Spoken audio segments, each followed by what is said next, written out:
Bonjour. Alors, je vais être amené à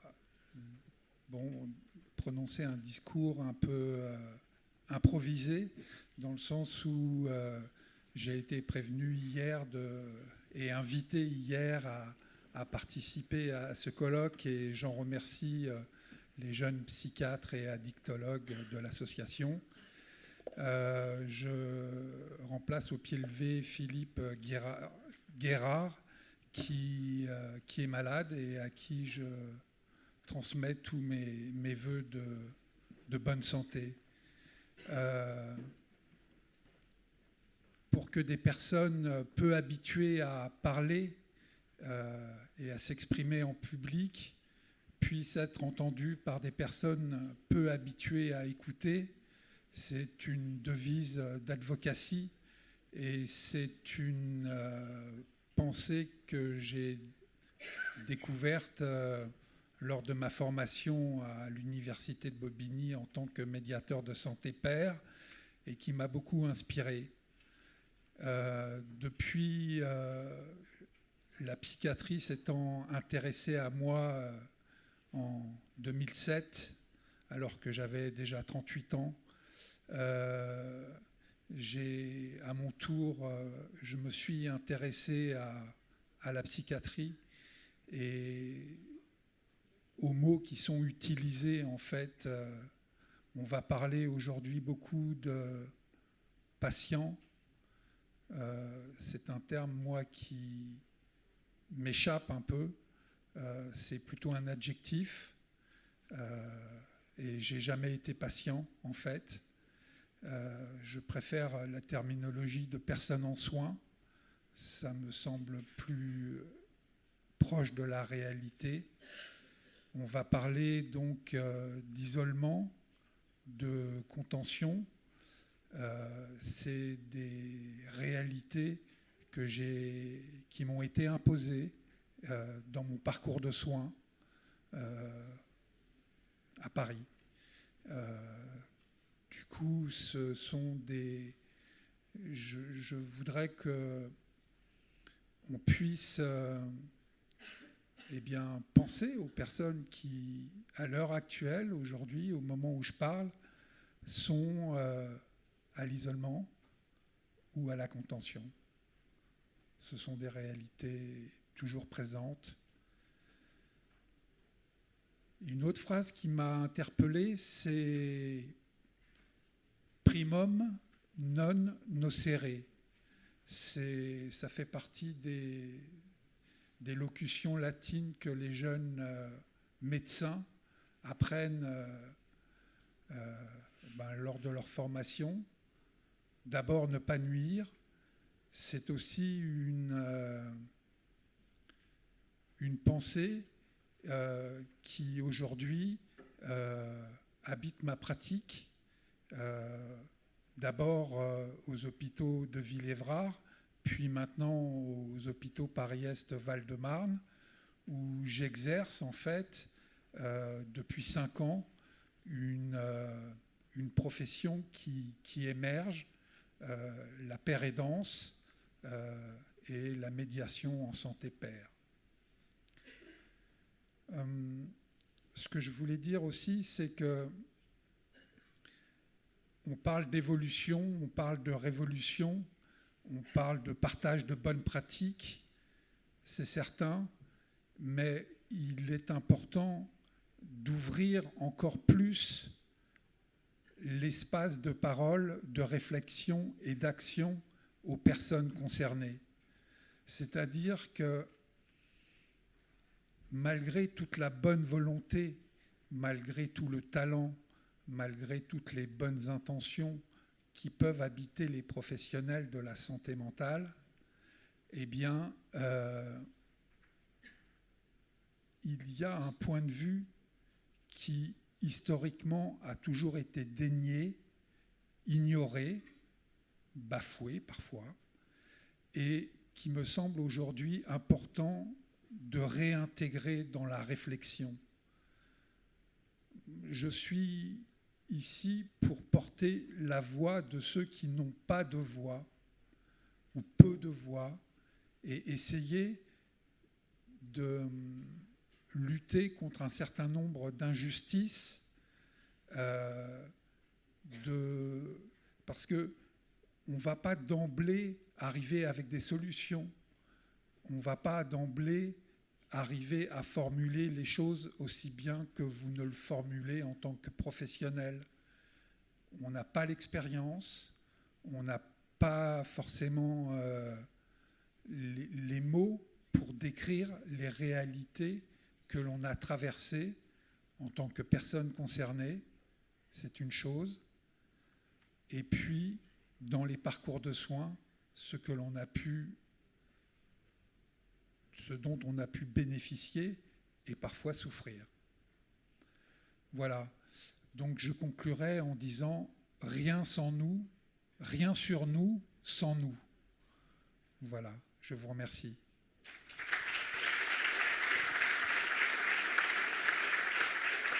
Merci. Est-ce que tu veux dire un mot sur les états généreux quand même ? Ah oui.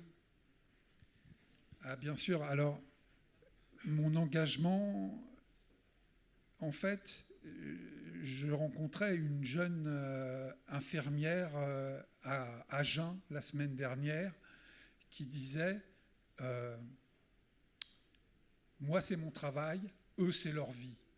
Eh bien aujourd'hui, ma vie, c'est aussi un engagement associatif au sein d'une association qui s'appelle les États généreux de la paix-aidance et qui souhaite justement participer à l'émergence de cette parole inédite historiquement, de cette parole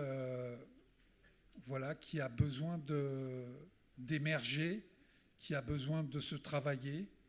Et donc, on est à la recherche encore d'un lieu pour tenir ces états généreux en 2026.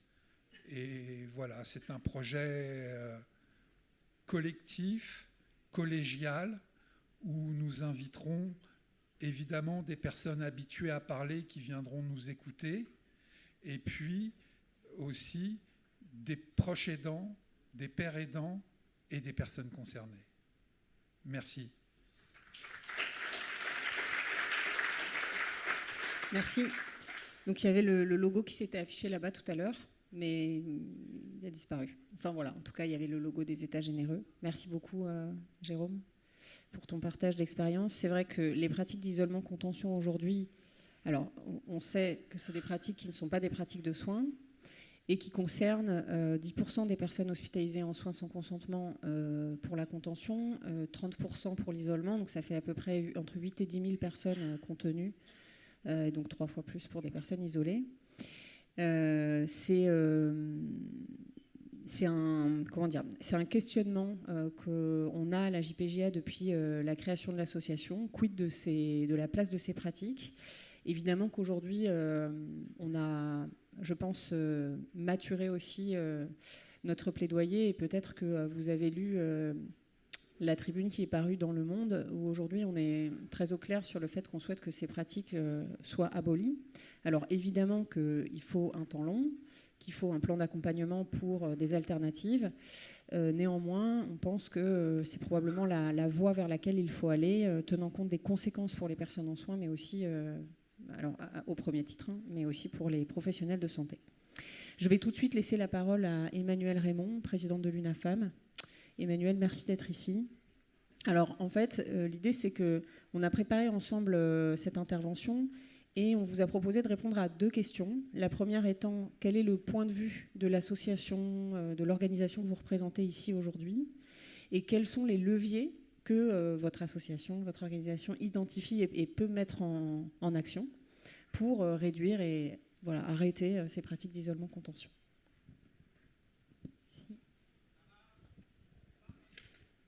C'est allumé ? Excusez-moi. Merci. Merci beaucoup de me donner la parole et bonjour à tous. Alors oui, nous avons rédigé un manifeste pour l'abolition de la contention en psychiatrie. Il est ici. Vous le trouvez en ligne sur notre site unafam.org. Il est téléchargeable gratuitement et vous pouvez largement vous en emparer, nous le souhaitons. Alors, on a décidé de publier ce manifeste parce qu'on en a assez. Depuis 2016, il y a eu cette loi qui a montré que ce n'était pas un soin, l'isolement, la contention, c'était des mesures, et donc c'est encadré par le juge. Et puis, presque 10 ans plus tard, on s'aperçoit qu'il y a encore 90% des établissements autorisés à pratiquer des soins sans consentement qui ont toujours recours à l'isolement et à la contention en particulier. On a essayé de décider de se focaliser sur la contention. Et donc 90%, c'est absolument énorme quand la loi a dit que ça devait être une mesure de dernier recours en 2016. Donc la seule solution pour nous, c'était de faire savoir ce qu'on ressentait. Pourquoi ? Parce que l'UNAFAM, pour ceux qui ne savent pas forcément, on est une association sur tout le territoire. Nous sommes plus de 16 500 adhérents, mais nous recevons 55 familles. Nous sommes en lien avec 55 000 familles chaque année, car nous avons 354 lieux d'accueil et un site et des formations en e-learning. Donc on a une vue 360 sur ce qui se passe en psychiatrie, mieux qu'ici, souvent au ministère. On sait plus de choses. Parce qu'on a ce réseau très fin, un maillage de plus de 1800 bénévoles, dont beaucoup sont en mandat de représentation des usagers, dont beaucoup font de l'accueil aux familles. Donc qu'est-ce qui remonte ? Des traumatismes. Parce qu'une personne, une famille fait état que son proche, quand il a subi la contention, l'isolement, il a tellement honte, qu'il est tellement traumatisé, qu'après il se replie sur soi, qu'il refuse les soins, que la maladie flambe à nouveau et qu'il faut à nouveau le faire hospitaliser de manière traumatisante. On est pris dans un cercle vicieux et c'est tout à fait indigne et tout à fait inefficace.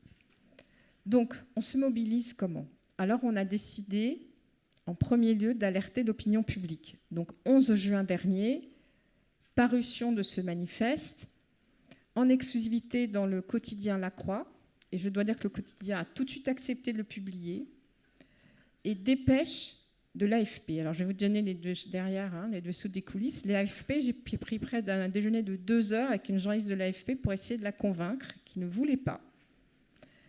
Parce que les gens sont très dangereux, vous savez, il faut bien qu'on ait le droit quand même de les attacher, tellement c'est dangereux. Il m'a fallu du temps. Et donc, la personne a accepté seulement de répertorier si jamais je trouvais une exclusivité dans un quotidien. Ce que j'ai trouvé. Donc, l'AFP a publié le fait que nous avons publié. Donc, première étape, comme tout le personnel politique, tous les médias sont abonnés à l'AFP, c'était une façon de le faire connaître. Le même jour, j'en parle lors du comité stratégique national santé mentale et psychiatrie. Et là, j'ai vécu l'agressivité verbale absolument inadmissible du ministre de l'époque en exercice, qui donne à penser. J'ai évidemment, dès le lendemain matin, adressé une lettre pour lui demander des excuses publiques, pour lui demander de me recevoir en délégation et lui faire part de mon incompréhension. Je crois avoir vécu là l'agressivité du corps médical, je suis désolée de le dire, mais c'est exact, qui dit « De quoi vous mêlez-vous ? C'est nous les médecins, c'est nous qui savons. » Eh bien justement, il va falloir qu'ils comprennent, et je crois que nous ici on a déjà compris, tous ceux qui sont médecins, non médecins, ce n'est pas des soins, c'est une mesure. C'est pour ça qu'il y a le juge. Et donc heureusement, on a été reçus en délégation, on a pu s'expliquer, on a eu un post sur les réseaux sociaux qui est une façon de réparer. Mais voilà, je pense que le chemin est long. Alors qu'est-ce qu'on fait ? Grâce à ça, on a quand même eu le 24 juillet, l'AFP a fait toute une dépêche à ce moment-là, toute seule, et en parlant elle-même de la contention. Vous voyez, un progrès. France 24, le 15 août, a consacré un débat sur faut-il vraiment abolir la contention. Ça monte. Demain, si tout va bien, parce qu'on a une situation politique un peu compliquée, France Info publie un reportage où je suis interviewée à 8h10 avec des interviews également de médecins qui ne pratiquent plus la contention. 4 minutes 30, 8h10, heure de grande écoute. Le Nouvel Observateur m'a interviewée, je l'ai adressé aussi à des médecins qui ne pratiquent plus la contention sorti vendredi, journée mondiale, plus de 2 millions de lecteurs. Vous voyez, le débat monte. Et c'est ça qu'on veut faire, alerter l'opinion publique. Et je constate qu'à ce moment-là, les journalistes ne sont sidérés. Ils ne savent pas que ça se produit encore. Alors quand ils me demandent, mais pourquoi les personnes concernées n'en parlent pas ? Je dis, mais vous savez ce que c'est que quand on subit une violence terrible, on a un traumatisme, on a honte, on n'a pas envie d'en parler. Voilà, donc on est en train de soulever un énorme lièvre et qui permet également aux personnes qui soignent d'interroger leurs pratiques. Donc, on va continuer à alerter l'opinion publique, on va faire un travail de lobbying auprès des parlementaires, mais là, comme vous l'avez compris, c'est un petit peu compliqué, mais on a une proposition de loi, toute chaude, toute prête dans nos dossiers, et on va aller trouver des parlementaires. Et puis la troisième étape, on va aussi, parce qu'on est représentant des usagers on a plus de 1000 mandats dans les établissements sanitaires, on va cartographier, parce qu'en fait, on ne sait pas vraiment quels sont exactement, service par service, ceux qui pratiquent plus la contention. Donc on va le cartographier, ensuite on va construire une jauge, et ensuite on va favoriser ce que j'appelle la pérédance médicale. Car nous sommes tous favorables à la pérédance des usagers. Nous, à l'UNAFAM, on fait de la pérédance familiale depuis 60 ans. Entre nous, on est une communauté d'entraide, entre familles qui sont confrontées à la maladie psychique. Eh bien, nous suggérons que la pérédance médicale se mette en place entre vous, les médecins, pour que ceux qui pratiquent plus expliquent et convainquent ceux qui pratiquent encore et qui s'interrogent comment faire pour l'arrêter. Et c'est ça que nous allons stimuler, mettre en place dans les groupements hospitaliers de territoire, dans les conseils de surveillance des établissements. Donc on va tous se mobiliser calmement, en ordre, mais sans faiblir. Voilà. Merci de votre attention.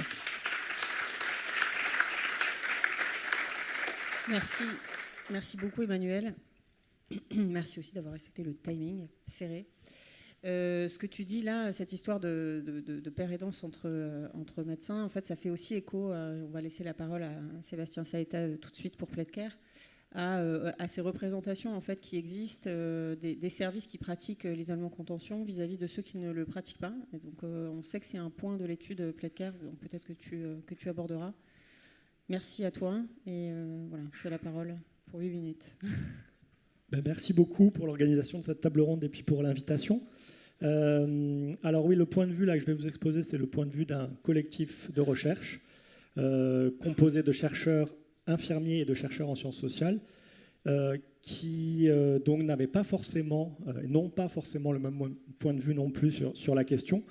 Je dis n'avaient pas, non pas, parce que c'est vrai que le point de vue a pu évoluer à travers le temps et à travers l'étude. Alors, quel était-il ce point de vue du côté des chercheurs infirmiers ? En fait, c'était des infirmiers qui s'étaient intéressés au moindre recours, qui avaient tenté de le mettre en place dans leurs unités et qui avaient aussi regardé un petit peu la littérature à l'international pour voir ce qui se faisait, les alternatives, etc. Donc là, on est du côté des chercheurs infirmiers. Du côté des chercheurs en sciences sociales, on a plutôt l'habitude d'étudier la coercition, la contention, les mécanismes de pouvoir, etc. Et on n'était pas forcément familier de cette problématique du moindre recours. Pour autant, voilà, les infirmiers nous ont convaincus d'aller étudier le moindre recours à la coercition.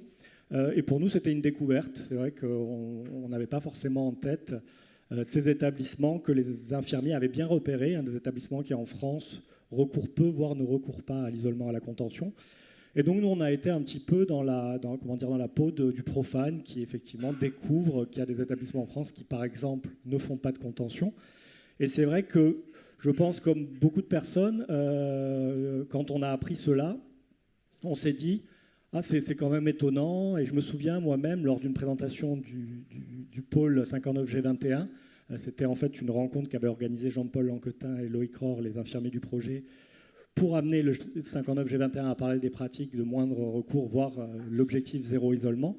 Et c'est vrai que moi, j'avais posé une question sur la population accueillie, etc. Donc j'étais complètement dans ces représentations, un petit peu, cette incrédulité qu'on repère quand on parle de ces établissements. Ce qui est souvent dit, effectivement, c'est ils ont sûrement des patients moins difficiles, ou alors ils les envoient ailleurs, ils sédate peut-être davantage aussi leurs patients. Ce qui se dit aussi, voilà, c'est qu'ils ont sûrement davantage de moyens, etc. C'est un peu comme si en fait une psychiatrie moins coercitive n'était pas possible quand on en parle de ces établissements. Et alors, bon, pour le coup, nous, en sociologie, en sciences sociales, on a l'habitude de déconstruire un peu les préjugés, les prénotions, ce qu'on appelle les prénotions. Donc, on a construit un protocole de recherche ouvert, hein, où on s'est dit, bon, il y a des établissements qui semblent faire peu, voire pas d'isolement et de contention. Allons voir, voilà, dans une posture un peu d'ouverture, une forme de curiosité. Et donc, qu'est-ce qu'on a découvert au bout de 30 mois d'études? Plus de 70 entretiens, plus de 100 personnes interrogées, 4 établissements et secteurs moins coercitifs étudiés, de nombreux jours passés dans ces hôpitaux et secteurs à observer le quotidien et puis tout un tas de moments. Alors d'abord, le premier point, c'est qu'on a vu qu'effectivement, ces hôpitaux recouraient peu, voire pas, à l'isolement à la contention. Il y a 2 de ces établissements qu'on a étudiés, le centre hospitalier Buech-Durance et le centre hospitalier Valvert, qui n'ont pas du tout recours à la contention et qui n'ont même pas de sangle dans l'enceinte de l'établissement. Et ce, depuis leur création, donc respectivement 1959 et 1975. Donc ce sont des établissements qui, depuis des décennies, ne pratiquent pas la contention. Donc ça, on l'a bien vérifié. On a aussi effectivement pu constater que le recours à l'isolement était sur des durées très brèves et puis était effectivement avec des taux très inférieurs à ce qu'on trouve au national, c'est-à-dire 3 à 4 fois moins. Donc ça, c'est le premier constat. Et on a vu aussi que les portes étaient ouvertes de ces établissements, de toutes les unités. C'est-à-dire, il n'y avait pas 7 unités ouvertes et puis une unité fermée où on mettait tous les patients difficiles. Toutes les unités étaient ouvertes, et même ceux qui avaient des patients complexes, difficiles à prendre en charge, etc. Deuxième constat, c'est que les patients ne semblaient pas plus faciles. On a vu aussi des patients très, très difficiles à prendre en charge dans ces établissements. Donc ça, on l'a bien vérifié également. Les niveaux de sédation n'étaient pas plus élevés non plus. Ça, on l'a bien vérifié à travers une petite étude pilote, notamment. Et on a pu vérifier aussi qu'en fait, les effectifs infirmiers n'étaient pas forcément supérieurs. 3 à 4 infirmiers pour 20 à 25 patients. En revanche, j'y reviendrai quand je parlerai des leviers. Il y a une autre conception de l'équipe de soins dans ces établissements. Donc voilà, ça c'est le premier point, je voulais dire par rapport au point de vue. Notre point de vue a évolué, surtout le point de vue des sociologues, et on se dit c'est possible en fait de faire moins d'isolement, moins de contention, voire pas du tout. Sur qu'est-ce qui permet, quels sont les leviers, qui était le second volet, la seconde question qui nous a été posée. Alors on a repéré beaucoup de leviers, on pourrait dire, il nous a été raconté beaucoup de choses à ce sujet, on a observé aussi beaucoup d'éléments. Et on a regroupé ces éléments autour de 3 catégories. La première catégorie, c'est la relation de soins, ce qu'on a appelé la relation de soins, qui comprend la disponibilité, qui comprend la négociation, la vigilance, l'horizontalisation aussi de la relation soignant-soigné. Donc ça, c'était un premier bloc. Le deuxième bloc, c'est une autre catégorie, donc c'est plutôt le collectif de soins. Donc on a vu que des fois, l'effet nombre pouvait suffire à apaiser une situation, que ces collectifs fonctionnaient bien dans ces établissements, c'est-à-dire qu'il y avait une bonne communication. Les professionnels disaient qu'ils avaient le sentiment de pouvoir compter sur les collègues. Autre point très important, des effectifs infirmiers standards, je l'ai dit, mais finalement une équipe élargie, c'est-à-dire qu'on pouvait avoir une secrétaire qui animait un atelier journal, on pouvait avoir aussi une assistante sociale qui participe aux activités. Donc en fait, finalement, on avait des effectifs infirmiers standards, mais une équipe de professionnels plus étendue, avec les ASH aussi, agents de service hospitalier, qui étaient estimés comme ayant une fonction thérapeutique. Et la dernière catégorie de levier, c'est le milieu de vie, alors qui comprenait à la fois l'ambiance, comment était décoré le service, premier point. Ensuite, la question de la circulation, c'est-à-dire que de laisser circuler les patients, notamment dans le parc, ça avait un effet ça permettait de gérer la crise et de diluer la crise en fait dans un périmètre plus important, parce qu'on nous a dit qu'effectivement garder des patients difficiles dans des unités fermées, ça créait des cocottes minutes. Les activités aussi, elles nous ont été signalées comme étant essentielles et elles étaient diversifiées et très nombreuses, quotidiennes notamment. Tous les jours, il y avait des activités très variées. Et puis aussi, dernier point, donc la notion de fugue thérapeutique. On nous a dit que de laisser ouvert, d'avoir un environnement ouvert, ça permettait aux patients de partir, certes, mais de partir pour mieux revenir. Voilà, c'est ce qu'on nous disait. Et pour finir très rapidement, on a vu que ces leviers qu'on a appelés cliniques de la moindre coercition, ces leviers cliniques étaient soutenus aussi par des leviers organisationnels et institutionnels. Voilà, donc il y avait d'abord le rôle de l'équipe d'encadrement, essentiel, hein, accueillir, fidéliser les professionnels. Ensuite, le rôle des médecins, qui impulsent, gardent le cap, à la fois des figures individuelles, mais aussi des communautés médicales qui portent des valeurs à ce sujet. Et enfin, les directeurs, dont on a vu qu'ils n'impulsaient pas vraiment le moindre recours, mais qu'ils participaient à le soutenir et à le défendre, notamment auprès des acteurs du territoire. Voilà, ils participent quelque part à freiner les évolutions gestionnaires et sécuritaires, et notamment, ils ont tout un rôle auprès des préfets, des ARS, etc. Et puis, je finis par là, ce qui nous a étonné aussi, c'est l'importance de la culture. Ça a été dit dans la communication d'avant. Culture de soins, mais aussi culture organisationnelle et culture institutionnelle, qui traversent en fait un petit peu toutes les strates de l'organisation. Voilà.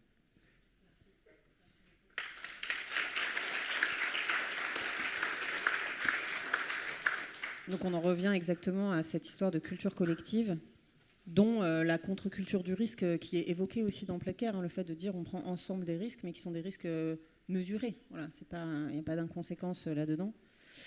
Et tu disais aussi quelque chose d'assez intéressant quand on a préparé ensemble cette table ronde, c'est que tu disais finalement le recours à la coercition, il est en fait très risqué pour les équipes et pour les usagers finalement, pour les personnes en soins. Et c'est vrai que toutes les représentations qui sont déconstruites dans Pledcare, enfin, c'est vraiment en fait très important que ça soit fait parce que finalement ça va complètement à l'encontre de ces fantasmes. En fait, c'est des réactions très affectives finalement. Donc merci pour cette étude, et puis je crois que ça va se poursuivre, que vous allez peut-être développer parce que tu parlais d'études pilotes notamment sur le niveau de sédation des personnes, mais je pense que vous allez poursuivre un peu. Oui, il y a plusieurs projets là qui sont à la fois on attend les réponses des financeurs, et puis aussi on dépose de nouveaux projets, donc il y a pas mal de choses prévues. Voilà. Bon, on suivra ça. Ok, ouais. Merci beaucoup Sébastien. Je vais tout de suite laisser la parole du coup à Simon Wasserback pour le programme Quality Right du CCOMS en tant que levier, en tant que tel. Voilà. Donc Simon, à toi la parole. Bonjour à tout le monde. Alors oui, effectivement, l'idée c'était de présenter un outil. Et peut-être avant ça, je vais faire un petit détour qui va me permettre de poser une idée clé, à savoir que l'idée de la réduction des pratiques coercitives ne peut pas s'appréhender seulement depuis l'intérieur des unités d'hospitalisation en psychiatrie. Si je présente le programme Quality Right de l'OMS, il faut aussi que je parle un petit peu du point de vue de l'OMS, et puisqu'il s'agit d'un sujet somme toute assez sensible, cette question de peut-on ou non réduire et se passer des pratiques coercitives, je trouve ça intéressant d'avoir une approche pragmatique.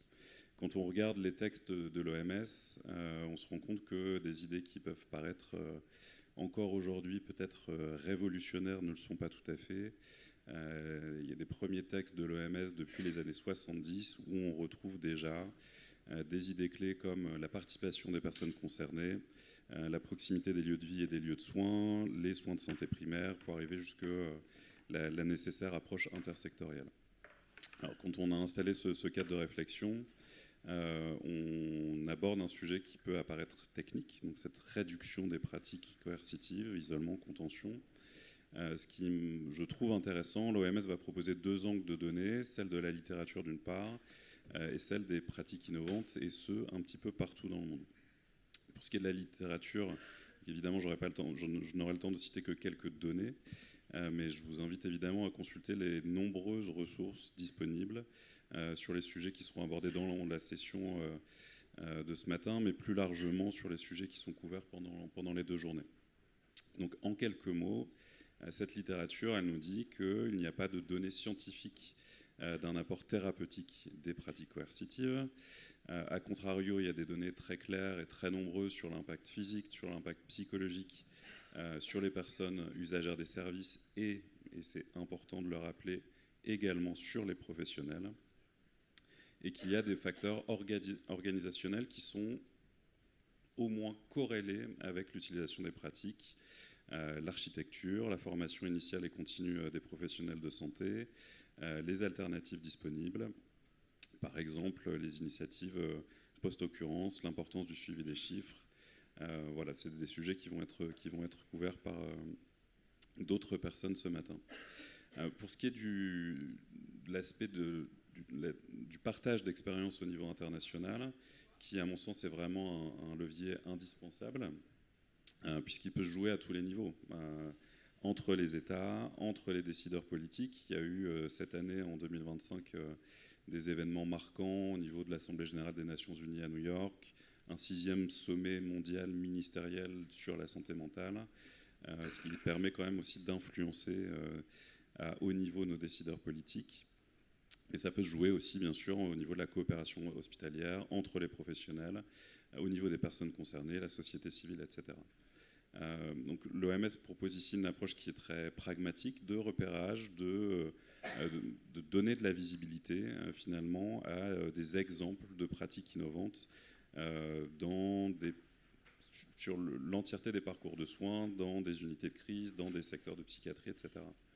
Et en fait, quand on regarde ces données-là, c'est tout de même assez intéressant de se rendre compte qu'il y a des collègues un petit peu partout dans le monde qui tentent de répondre à cette question, peut-on faire sans ? Et je listais encore ce matin un certain nombre de pays où on trouve des exemples au Brésil, en Italie, aux États-Unis, en France, en Finlande, en Nouvelle-Zélande, au Myanmar, en Inde, au Zimbabwe, etc. Ça donne, en tout cas, je trouve, un éclairage assez intéressant. Donc, le point de vue de l'OMS là-dessus, finalement, pourrait être résumé assez simplement. Je pense que si on posait directement cette question à l'OMS répondrait, j'imagine, que d'une part, la question du respect des droits nous invite à faire évoluer les pratiques, et qu'en plus, il y a des exemples de terrain qui nous disent que c'est possible.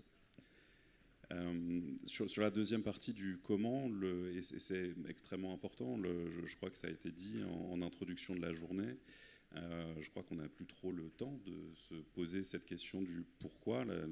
L'ensemble des témoignages de ce matin sont suffisamment clairs là-dessus, mais il faut bien embrayer maintenant sur la question du comment. La bonne nouvelle, c'est qu'il y a des outils qui existent déjà. J'en présente un, donc le programme Quality Rights de l'OMS, sur lequel on travaille particulièrement au CCEMS, qui n'est pas le seul, mais qui fait partie en tout cas du panel des réponses possibles. Donc en synthèse, il s'agit d'un outil d'observation qui est basé sur une grille de lecture de 116 items qui couvre tout le parcours de soins. Donc à nouveau, pas simplement sur l'hospitalisation en temps complet, mais également l'ambulatoire, sans oublier également les liens avec les autres acteurs du territoire.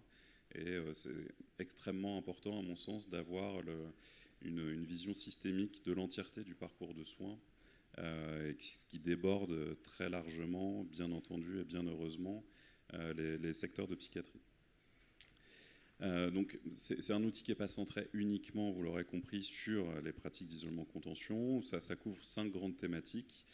Les conditions matérielles et organisationnelles de l'hospitalisation, l'articulation de la prise en charge psychique et somatique, l'orientation rétablissement et l'appui à la capacité juridique. Je pense que d'autres personnes peut-être développeront un peu cette notion de capacité juridique qui est assez centrale, qui n'est pas intégrée à ce jour ou très peu dans les formations initiales des professionnels de santé mentale, et ce qui est probablement un autre levier qu'il faudrait activer un jour ou l'autre. Les alternatives aux pratiques coercitives et plus largement la citoyenneté, les partenariats avec les acteurs du logement, de la formation, de la vie culturelle, sportive, associative, etc.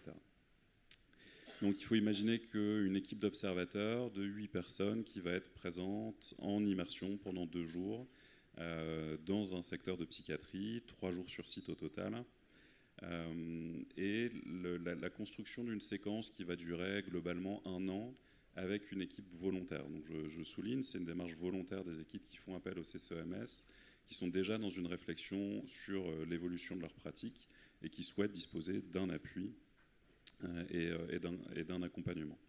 Donc ce travail avec les équipes volontaires nous donne un angle de discussion assez ouvert, Et on cherche aussi à multiplier finalement les prises d'informations avec la constitution des équipes d'observateurs. 8 personnes, je vous disais, avec toujours au moins une personne concernée,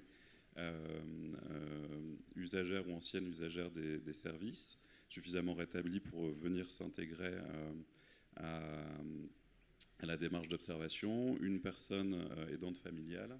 Et sur ce point-là, on travaille avec l'UNAFAM depuis le début. Puis ensuite, différents corps de métiers, psychiatre, psychologue, ergothérapeute, médiateur de santé père, etc., etc.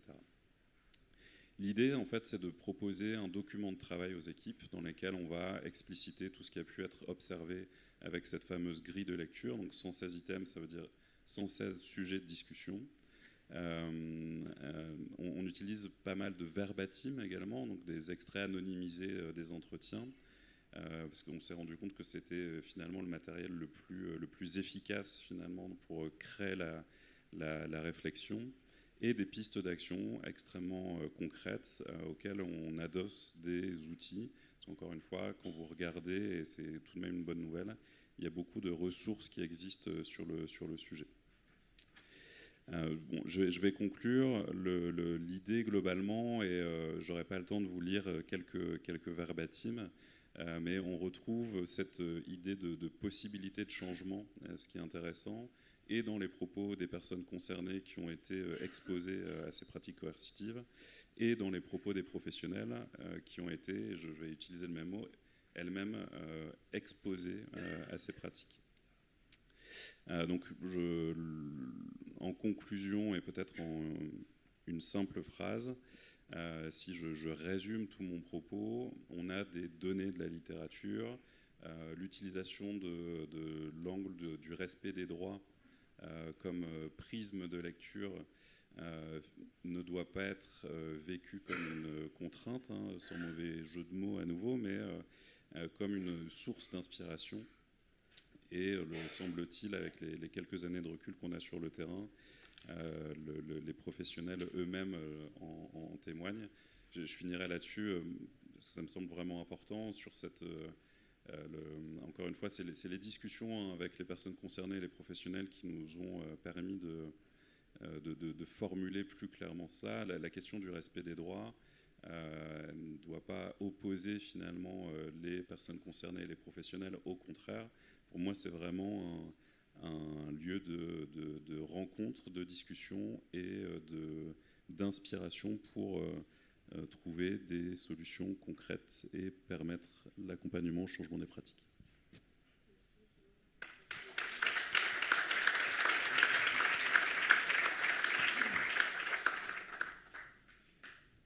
Ça fait écho aussi à ce que tu disais, Jérôme, le fait qu'il y ait ce travail collaboratif en fait, entre les personnes en soins et les personnes professionnelles de santé. C'est vrai qu'on en discutait hier par téléphone, c'est a priori la condition nécessaire au changement. Simon t'évoquait aussi, alors tu l'as juste cité dans ton propos, mais la question de l'architecture. Donc ça va nous permettre de faire le lien tout de suite avec Bruno Loda, qui est là donc, pour l'Union des architectes francophones en santé. Voilà. Bruno, je te laisse la parole. Timing serré, n'oublie pas. Merci. Merci de nous donner l'occasion de parler d'architecture. L'UAFS, c'est l'Union des architectes francophones en santé. Donc sa vocation, c'est de promouvoir la qualité architecturale dans le monde de la santé, et de saisir toutes les occasions possibles pour montrer l'intérêt de vivre et de travailler et de se faire soigner dans des lieux qui sont adaptés. Au sein de l'UAFS, il y a une commission psychiatrie et qui, elle, évidemment, se focalise sur l'architecture psychiatrique, en partie avec sa participation à une autre organisation qui s'appelle le GACAP. Alors, GACAP, ça veut dire Groupe d'appui et de conseil en architecture psychiatrique, et auquel participent l'ADESM, l'ANAP, et toutes les bonnes volontés, psychiatres, cadres de santé, patients, représentants de familles, etc. Et donc l'idée, c'est une sorte de forum de discussion où on évoque toutes les problèmes qui se posent. Et on essaye de mettre en place, et c'est assez récent, donc on n'est pas encore complètement efficace, mais à partir de l'année prochaine, des webinaires vont être mis en place pour évoquer à chaque fois des thèmes particuliers, et je ne doute pas que celui de la contention qu'on évoque aujourd'hui sera abordé. Donc on s'intéresse de très près aux bénéfices d'une architecture adaptée dans la prise en charge psychiatrique. Et par rapport à ces questions d'isolement, on tourne autour de l'idée de violence en réalité. Donc la violence qui génère des réactions et des prises en charge violentes également. Donc il y a peut-être à un moment donné une rupture à mettre en place dans cette chaîne qui vraisemblablement ne fait qu'augmenter les problématiques. En plus, aborder un projet architectural par le prisme de cette violence, donc de la recherche de la plus grande sécurité, c'est assez contre-productif. On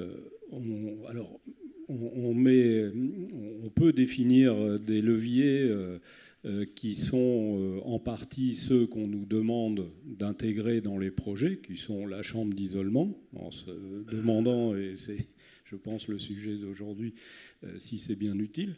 En tout cas, ils font partie des programmes. Il y a des éléments un petit peu moins coercitifs, comme les espaces d'apaisement, et il y en a beaucoup d'autres. Et ce que j'aimerais faire passer comme message aujourd'hui, c'est qu'en réalité, la gestion de la crise d'un point de vue architectural doit être prise en compte sur l'ensemble du bâtiment, et voire même à l'extérieur. C'est-à-dire que l'idée, c'est de mettre les gens dans des conditions d'accueil optimales, les plus chaleureuses, confortables possibles. Et quand je dis les gens, ce sont les patients, mais aussi les soignants. Et la création d'espaces empathiques qui permettent l'écoute, les échanges et le respect sont a priori une bonne base pour éviter d'avoir des crises. Alors, ces différents paramètres sont aussi, et ça a été dit tout à l'heure, les circulations, par exemple. Donc, il y a un gros travail à faire sur la façon d'habiter un bâtiment en évitant les couloirs trop étroits qui génèrent des croisements potentiellement pas voulus, pas souhaitables, des concentrations de population dans des endroits qui, au bout d'un moment, c'est l'idée de la cocotte minute, ça pète forcément à un moment ou à un autre. Donc, c'est de créer à l'intérieur de ces bâtiments le plus de fluidité possible et aussi le plus de liberté possible. Par rapport à cette question de la liberté qui sous-tend l'idée du choix, dans les cheminements notamment, donc des circuits en boucle, par exemple, permettent au minimum de passer d'un côté ou de l'autre pour arriver au même endroit, ce que ne permet pas des circulations en cul-de-sac, bien souvent pas éclairées, sombres, anxiogènes, où là, c'est évident qu'à un moment ou à un autre, on va péter un câble. Donc, cette fluidité, ce mouvement qu'on favorise, et au fur et à mesure duquel des propositions de stationnement peuvent être mises en place, des élargissements, aménagés avec soin et qualité, les gens peuvent s'arrêter, peuvent s'isoler. Donc, en tout cas, c'est la diversité des propositions qui fait qu'on a cette liberté de se mettre à un endroit qui nous correspond au moment où on y est. Donc, tous ces éléments font qu'on crée petit à petit une ambiance qui est plus propice à l'échange et permet aux soignants de dégager du temps actif plutôt que du temps passé à surveiller les gens.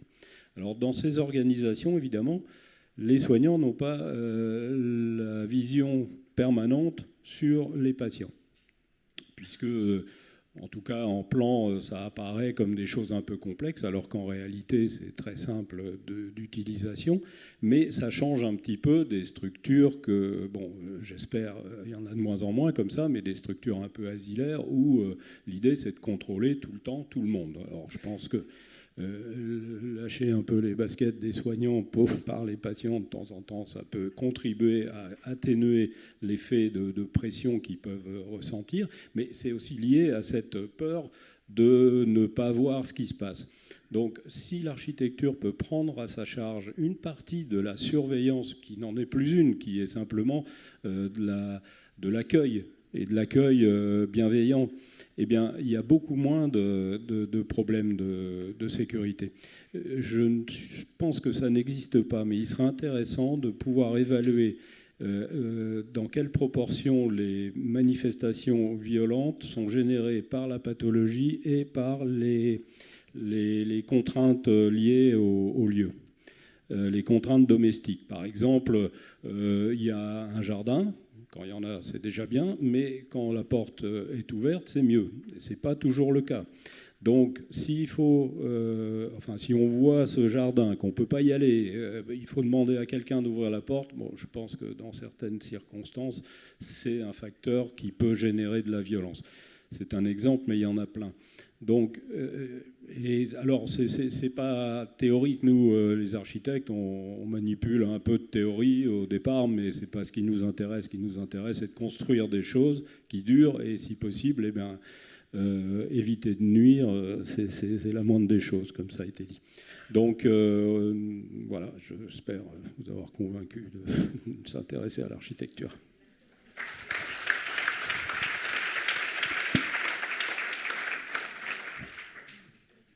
Beaucoup, Bruno. Alors, c'est vrai que ça rejoint, ça fait le pont avec ce que tu disais aussi, Sébastien, sur effectivement l'importance de l'accueil, de la fluidité de circulation.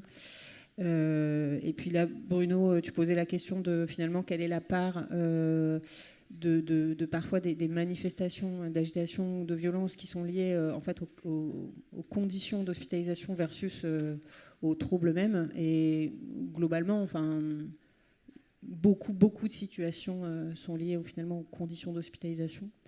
Alors il y a la question de la coercition en tant que telle dans les soins sans consentement et les pratiques coercitives.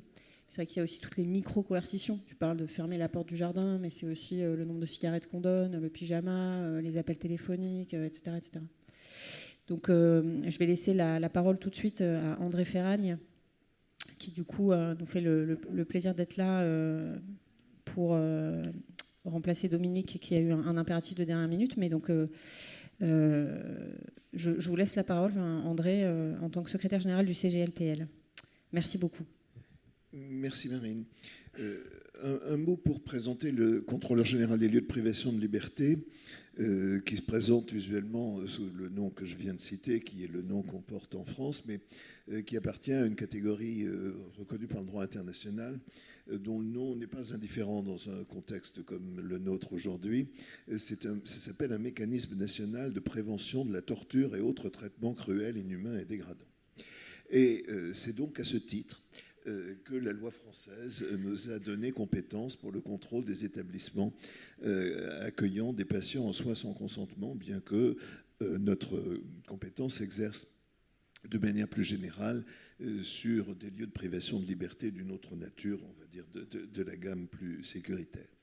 Alors, ce que nous faisons sur l'isolement, la contention, c'est évidemment au regard de cet objectif de prévention. On ne va pas parler de torture, mais de traitement cruel, inhumain et dégradant. Naturellement, notre mission consiste à contrôler des établissements. Nous ne prenons pas de manière générale de position très générale, de portée nationale ou alors très rarement. Mais notre but, c'est plutôt sur le terrain, établissement par établissement, et dans le monde non hiérarchisé que constitue le système hospitalier français, un comportement, une attitude qui consiste à changer des pratiques de terrain, des pratiques concrètes. Et ces pratiques concrètes, évidemment, nous proposons les évolutions au regard d'un principe que nous avons bien en tête, qui est celui de la fin de la contention, en tout cas, d'une réduction très forte de l'isolement également, mais qui est un principe que nous avons comme objectif. Alors pourquoi l'avons-nous comme objectif ? Eh bien, tout simplement parce que dans un certain nombre d'établissements que nous visitons, contrairement à Sébastien, nous n'avons pas fait de statistiques nationales, nous n'avons pas fait d'études chiffrées, mais dans un certain nombre d'établissements que nous visitons, et dans certains établissements, dans certains services et pas dans d'autres, on a bien observé que sans la contention, ça marche. C'est possible, les patients sont pris en charge. Nous avons également entendu les arguments des voisins qui disent « oui, mais ils font ça parce qu'ils ne prennent pas les bons patients ou ils ne prennent pas les patients les cas les plus complexes ». Nous n'avons jamais réussi à établir ça.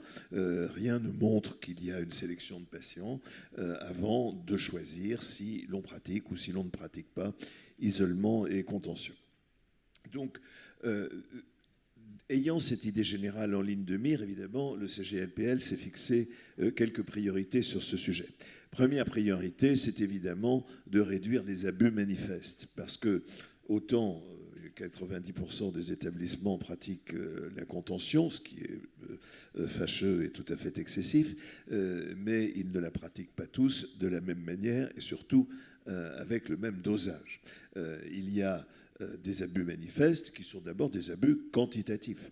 Nos rapports montrent que dans certains établissements, un tiers des patients admis en soins sans consentement risquent de passer à l'isolement, alors que dans d'autres établissements, cette proportion est inférieure à 10%. Donc à partir du moment où on a une situation d'abus manifeste, qui d'ailleurs n'est jamais corrélée à une vraie caractéristique des patients, mais simplement à une culture locale. La deuxième chose que nous avons parmi nos priorités, c'est de résorber les situations manifestement illégales. Alors, elles ne sont pas toujours abusives au sens quantitatif, mais elles sont toujours abusives au sens où elles sont illégales. Et ces situations manifestement illégales, il y en a 3. L'une est plus fréquente que les deux autres. La première, manifestement non encadrée par le droit, c'est la question de la contention dans les services d'urgence, dans lesquels la contention est appliquée sans aucune base juridique, sans aucun encadrement, et parfois, pour tout dire, sans aucun diagnostic médical. Nous avons, je rappelle, nos recommandations en urgence sur le centre hospitalier universitaire de Saint-Étienne, où tout patient se présentant aux urgences avec une indication psychiatrique était, avant toute chose, attaché sur un lit et entreposé au milieu d'un couloir avec les gamins qui viennent se faire réparer un bras cassé et autres joyeusetés d'un service d'urgence générale. Donc ces situations existent. Elles sont parfois liées à des pratiques professionnelles, liées à la crainte du danger supposé que représentent les patients de psychiatrie. D'autres fois, simplement imposées par les circonstances locales. C'est le cas, par exemple, au centre hospitalier général du Mans, où le CHS étant saturé, on est obligé de stocker les patients de psychiatrie aux urgences. La deuxième situation manifestement illégale, c'est le placement à l'isolement systématique des détenus. Je n'y reviens pas. On est là dans un cas de mélange absolu de l'approche médicale et de l'approche légale, et on applique un traitement qui n'est pas un traitement médical, mais un traitement au sens général du mot, c'est-à-dire un sort médical, une décision médicale à une situation purement légale, et c'est-à-dire à des gens qui ne sont pas spécialement agités. Et la troisième situation illégale, qui est probablement la plus choquante des trois, c'est celle qui concerne les mineurs, puisque la plupart des patients des établissements que nous visitons nous disent, certes un peu déçus, un peu désappointés, qu'ils sont bien obligés d'attacher les mineurs sans cadre légal.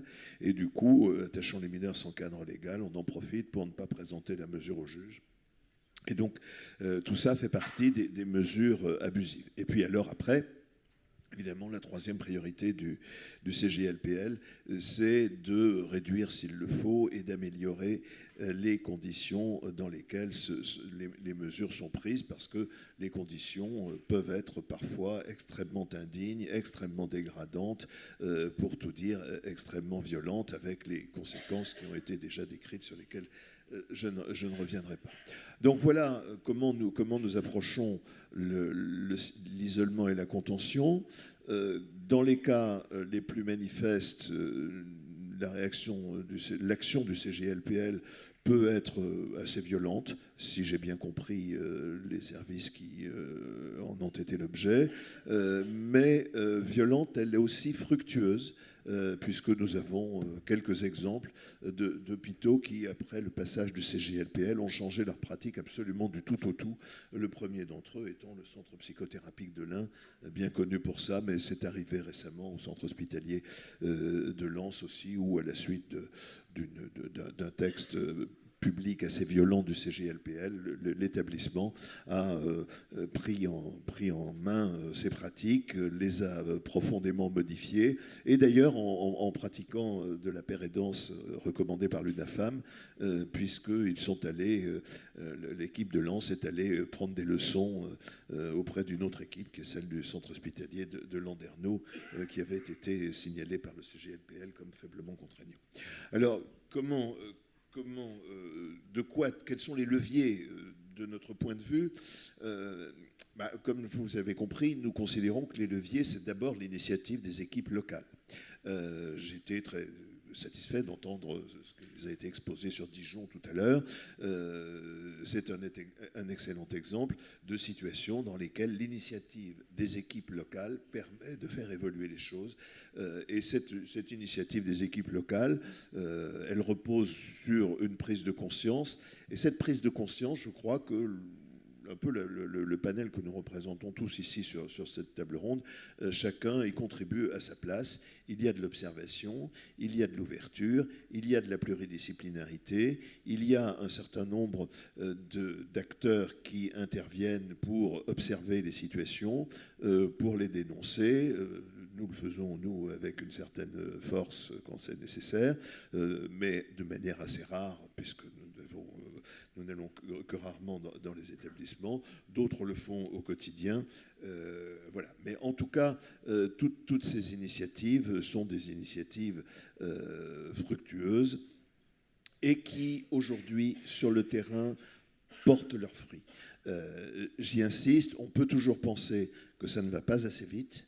On doit d'ailleurs le penser, parce que c'est vrai que ça ne va pas assez vite. Néanmoins, ce n'est pas parce que ça ne va pas assez vite que les choses restent immobiles.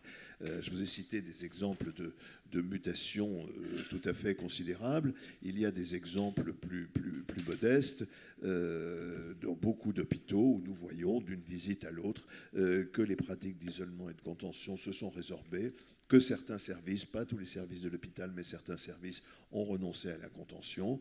Et donc, les choses évoluent. Parmi les choses qui font évoluer, il y a tout ce que je viens de citer, tout ce que les uns les autres ont cité, et puis il y a aussi une chose importante, c'est la place du contentieux, parce que le contentieux, et notamment le contrôle juridictionnel des mesures d'isolement et de contention, ont eu un effet dissuasif sur le volume des pratiques, peut-être pas très vertueux parce que c'est juste la crainte de la lourdeur administrative qui fait que finalement c'est tellement compliqué de faire ça qu'on fait autrement. Je sais pas, on ne demande pas forcément à la vertu d'être héroïque, donc encaissons, empochons. Peut-être par la crainte d'avoir des remontrances au motif que les mesures sont illégales. Le contentieux a un effet plus négatif, c'est que certains juges ont assimilé, à mon avis à tort, le fait qu'une mesure est illégale et le fait que cette illégalité les rendrait incompétents. C'est un peu comme le gendarme qui sur le bord de la route, ferait un contrôle d'alcoolémie, arrêterait un type qui n'a pas son permis de conduire et dirait « Ah non, moi, le contrôle d'alcoolémie, c'est juste pour les gens qui ont le permis de conduire. Vous ne l'avez pas, donc je ne suis pas compétent. » Voilà. Donc aujourd'hui, la justice est un peu dans cette logique. Voilà. Donc, pour conclure, deux annonces de publication du CGLPL. Un avis sur le statut des mineurs hospitalisés en psychiatrie, qui est déjà parti chez le ministre, si ministre il y a, il doit être quelque part dans ce bâtiment, et qui serait publié, je pense, fin novembre. Et un rapport que nous attendons depuis longtemps sur l'effectivité des recours contentieux en psychiatrie, qui portera très largement sur l'isolement et la contention, mais aussi sur les recours contre les mesures elles-mêmes de soins sans consentement. Voilà.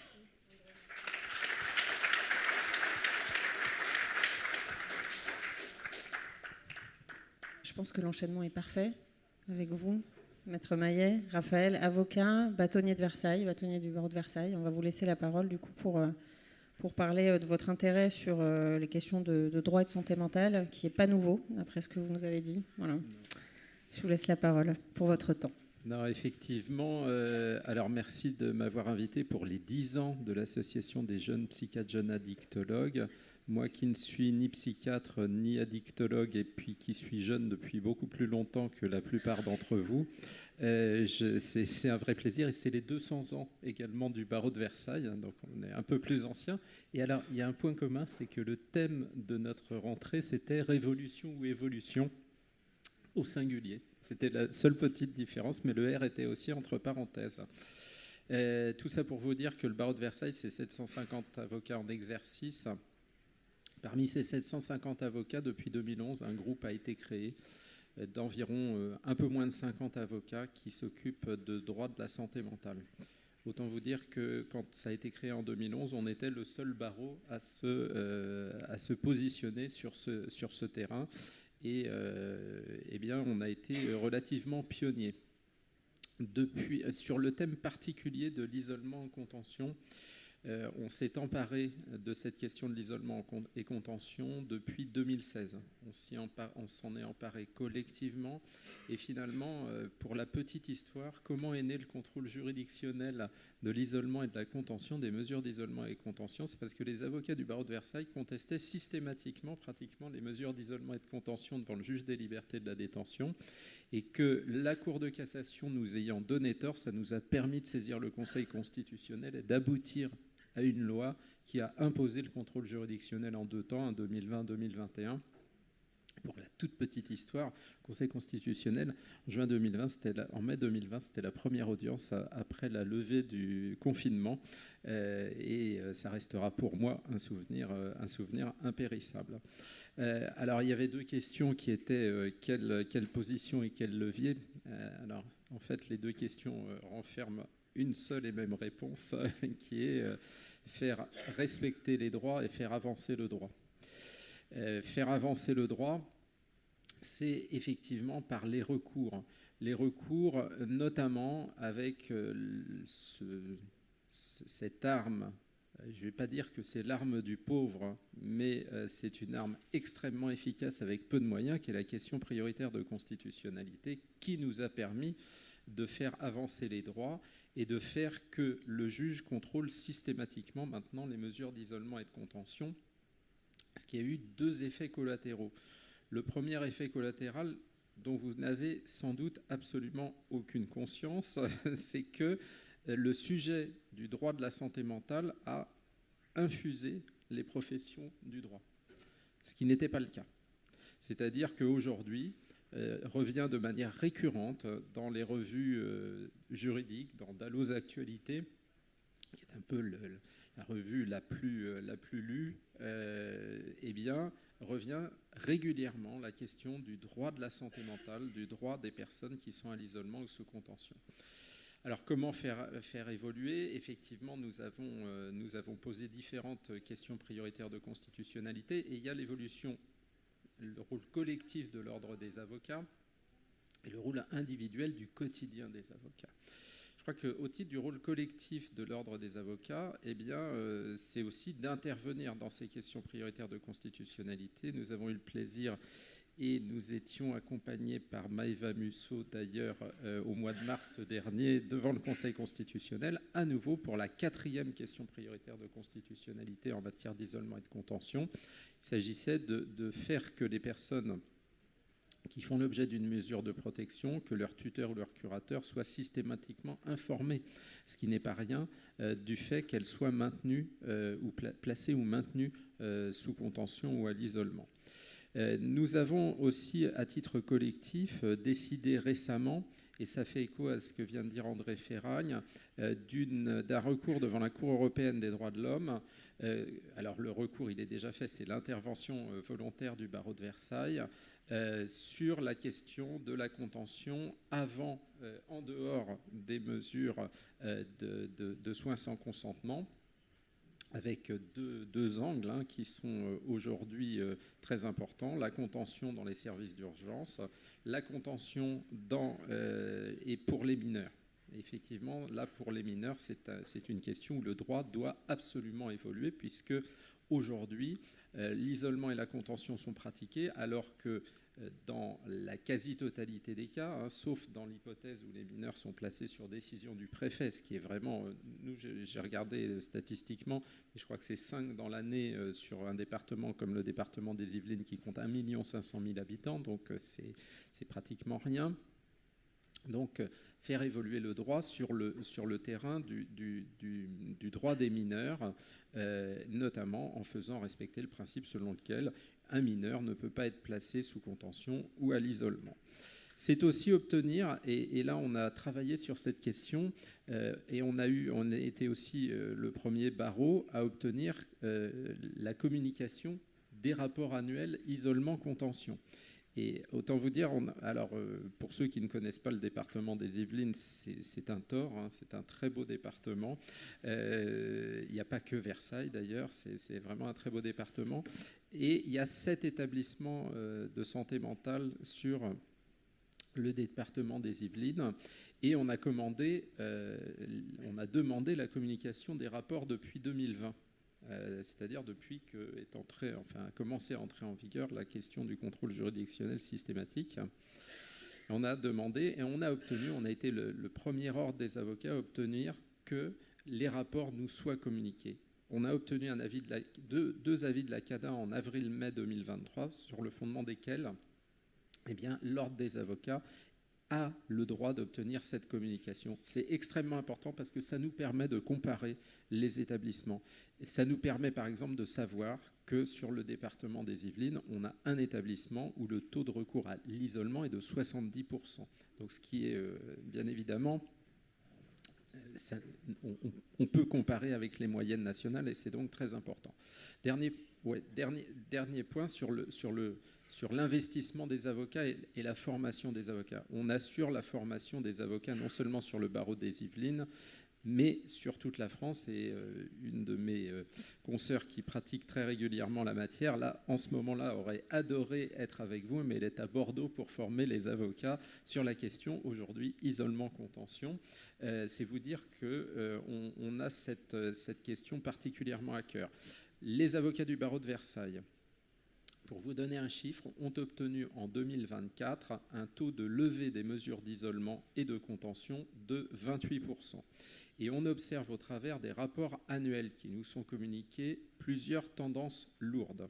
D'abord, une quasi-disparition de la contention qui est maintenant perçue de plus en plus comme une maltraitance.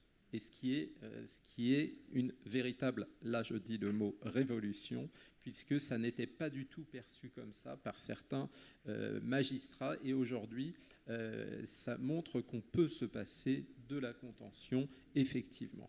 Deuxième chose, l'isolement. Là, on a l'effet de seuil, c'est-à-dire qu'on a une baisse de la durée de l'isolement, c'est-à-dire que comme c'est compliqué de saisir le juge des libertés, eh bien, on va faire que l'isolement soit en dessous du seuil de saisine du juge des libertés et de la détention. Et ça, c'est possible parce que nous avons réussi, et nous sommes 3 avocats. Le Conseil de l'Ordre, il faut savoir, un Conseil de l'Ordre sur un barreau de 750 avocats, c'est 18 membres. Nous sommes 3 avocats à pratiquer régulièrement les matières de soins sans consentement, ce qui est un bon taux, et c'est-à-dire que nous avons ce relais. Et ces résultats sont possibles parce que depuis 15 ans, nous avons eu à l'idée, ce qui était à l'époque pas partagé par toute la profession, il faut le dire, nous avons à l'idée que les droits des personnes qui font l'objet des soins sans consentement devaient constituer une priorité et que pour nous, et je l'ai dit, nous avions notre rentrée la semaine dernière, ça a été un honneur au mois de mars dernier devant le Conseil constitutionnel d'être la voix des sans-voix devant cette institution particulière. Voilà, est-ce que j'ai respecté le timing ? Merci beaucoup.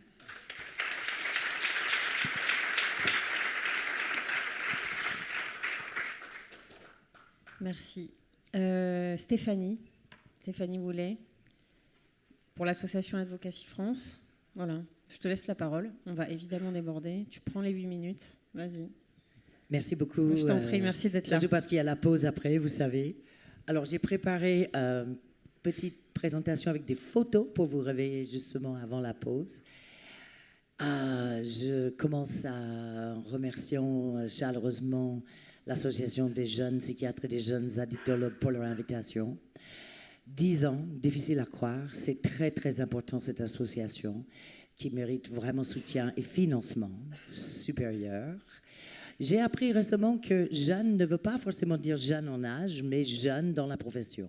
Ce qui est très intéressant, parce que vous le savez certainement, certains généralistes ont la possibilité, avec un parcours accéléré, de devenir psychiatre. Et nous n'avons pas suffisamment de psychiatres en France, comme vous le savez. Comment on fait pour le slide là? Voilà. Alors, très brièvement, certains d'entre vous me connaissez. Je suis d'origine américaine. J'habite en France depuis plus de 40 ans, la plupart de ma vie maintenant. Mais c'est en France où j'ai eu moi-même plusieurs expériences maintenant absolument inacceptables, clairement de violation de mes droits et des droits humains. Et c'est pour cela que je me suis engagée avec l'espoir que ça n'arriverait pas à d'autres personnes. Malheureusement, je constate que malgré notre lutte avec André Piton, instrumentale, n'est-ce pas, qui a commencé avec le GIA, avec aujourd'hui l'association de cercles de réflexion en psychiatrie, tout le mouvement des usagers, survivants, ex-usagers, personnes en situation de handicap, ce que vous voulez, vous pouvez vous appeler, les choses ne vont pas forcément mieux et vont encore pire aujourd'hui, malgré tout ce que ces personnes ici présentes, les professionnels présents, essaient de faire avec leurs études, avec leur contrôle, avec les familles, avec l'architecture, avec l'OMS, avec le droit, avec la défense des usagers. Les choses vont de pire en pire et je vous l'assure, il faut vraiment réagir. Je vous remercie aussi, mon collègue et mon père, Jérôme, d'avoir accepté au pied levé de remplacer Philippe Guérard, notre président, qui a le Covid, hein, ça circule encore, qui a dû malheureusement annuler sa présence ici hier soir. Et au pied levé, Jérôme a bien voulu accepter. Et il nous a cités avec notre devise tout à l'heure pour expliquer ce que cela veut dire Advocacy France. Donc, voilà les quelques chantiers pour lesquels nous luttons, la violation des droits humains. C'est très, très grave. Pour cela, nous nous appuyons sur ce qui s'appelle la CDPH de l'ONU, la Convention des droits des personnes handicapées de l'Organisation des Nations Unies. Advocacy France a représenté les usagers à Genève devant le Comité des droits des personnes handicapées. Grâce à du crowdfunding, peut-être certains d'entre vous dans la salle ont participé à ce crowdfunding, afin que nous soyons présents pour défendre nos intérêts, notamment l'article 1, déjà, la définition du handicap en France, qui est une définition médicale ne correspondant pas à la définition internationale, c'est-à-dire la difficulté de contact avec ce qui nous handicape dans l'environnement. Après, la représentation, notre vraie représentation, hein, en tant que personne ayant une expérience vécue, qui est souvent, malheureusement, accaparée par des personnes n'ayant pas vraiment la capacité de nous représenter ou qui sont choisies pour nous représenter pour certaines raisons par les pouvoirs publics. Article 5, l'égalité, la non-discrimination, bien sûr. Cette loi spécifique ou ces lois spécifiques en France n'ont pas cours d'exister. Il faudrait des lois qui s'appliquent à tout le monde. Et l'ONU l'a dit maintes fois, mais la France n'écoute pas les instances internationales, c'est clair. Signe des conventions et des traités, mais ne les respecte pas, on le sait. Le décret de 2019 nous dérange au plus haut point, où on va croiser les données de OSPI Web avec la mise en relation de ce fichier de traitement des signalements pour la prévention de la radicalisation à caractère terroriste. Et cela, vous savez, c'est quand même grave, ce casier psychiatrique dont je parle là. Hein. Et vous avez une citation de quelqu'un de Advocacy France qui explique ce que la psychiatrie a fait pour la traumatiser à vie. Et je remercie Zine Zine Zine pour son image là de notre slogan « Si c'est contraint, c'est pas du soin ». Coercion is not care, on dit en anglais. Donc, quelle est la psychiatrie que nous voulons? Restons, essayons d'être positifs. Il y a cette convention dont je vous ai parlé. Je vous recommande vivement de regarder surtout les lignes directrices pour l'article 14, rédigé par le Comité des droits de l'ONU, qui est l'autorité du traité pour expliquer à tous les signataires, y compris donc la France depuis 2010, comment il faut mettre en œuvre cette convention. Okay. L'examen de la France par rapport à son application de cette convention a eu lieu il y a quelques années seulement.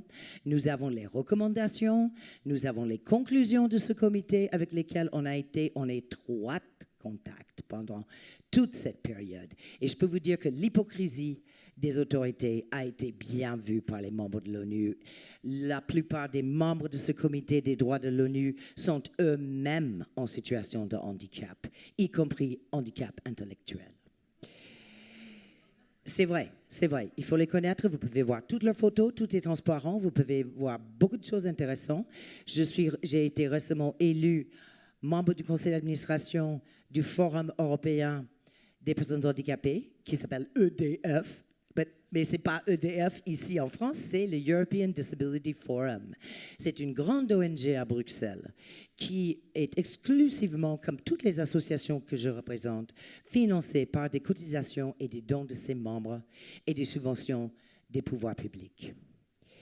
Et aussi quelques mécènes privés acceptables. Nous n'acceptons absolument aucun financement de l'industrie pharmaceutique, que ce soit clair. Voici donc aussi quelques exemples. Les communautés thérapeutiques, Soteria. Pour l'instant, en France, les quelques essais de maisons de repli, etc., sont trop limités, sont limités à Marseille et quelques endroits pour les personnes sans domicile fixe, mais qui ne bougent pas. Alors là, normalement, à maison de repli, il faut du turnover, il faut que les gens puissent venir, partir, trouver une autre solution comme on trouve aux Pays-Bas. Mais en France, ce n'est pas encore le cas. Cet effort d'avoir des maisons de repli n'est pas soutenu suffisamment. Même les centres d'accueil de crise, comme vous le savez, certains ont disparu. Bon, après, vous voyez bien les équipes mobiles, vous connaissez, les différentes formes de pair et danse, le système de dialogue ouvert qui est soutenu par la JPJA et notamment par sa nouvelle présidente Maïva Mousseau, que je remercie encore une fois, je profite pour la remercier de son invitation, qui est assez radicale, mais c'est exactement ce qu'il nous faut avec ces jeunes psychiatres qui méritent notre soutien.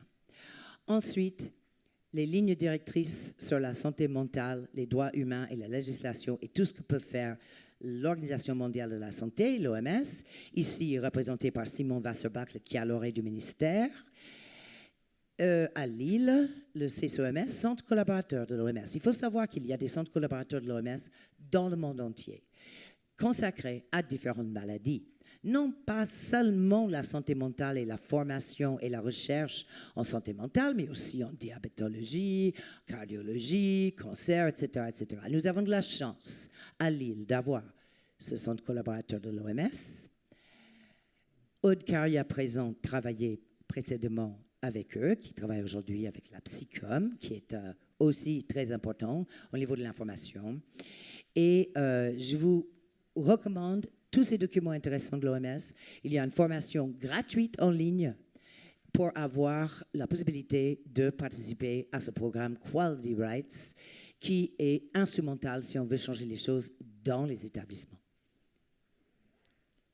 Et voici un petit mémé, peut-être que même, comme on dit en français, vous allez peut-être pouvoir regarder ma présentation après, où vous voyez avec Jules Malius, avec son collectif Association Arrêt Traitement Forcé, un musée de l'avenir Et ça, vous savez, ça a été fait en 2017, dans le cadre justement de l'examen de la France pour la liste des questions, la pré-session de l'ONU, où on espère qu'un jour, il y aura un musée avec des sangles de contention où on dira, voilà, c'est terminé. Et j'ai un dernier slide pour vous annoncer que, vous le savez certainement, samedi, il y a le Mad Pride qui arrive encore. Et vous avez la liste de tous les groupes WhatsApp qui existent et qui sont possibles. Alors, pour vous, vous pouvez vous joindre, sauf pour le groupe en non-mixité, ce qui veut dire groupe exclusivement composé de personnes avec une expérience vécue de la psychiatrie.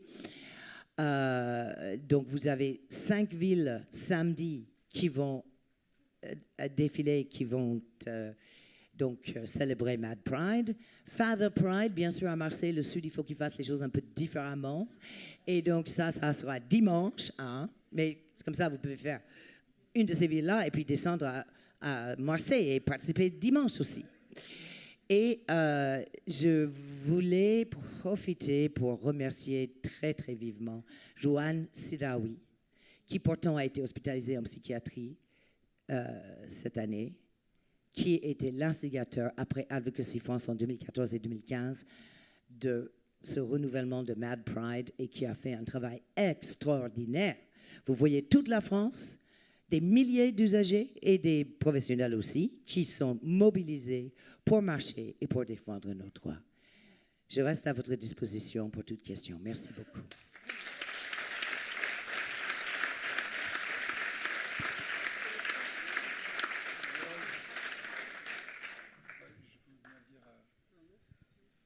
Bon, on a vu, grâce à ces interventions très documentées, très doctes et très pointues, que la question était complexe.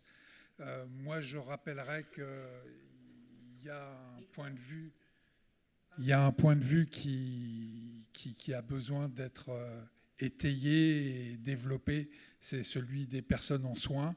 Et je répéterai ce slogan, rien sans nous. Rien sur nous sans nous. Merci.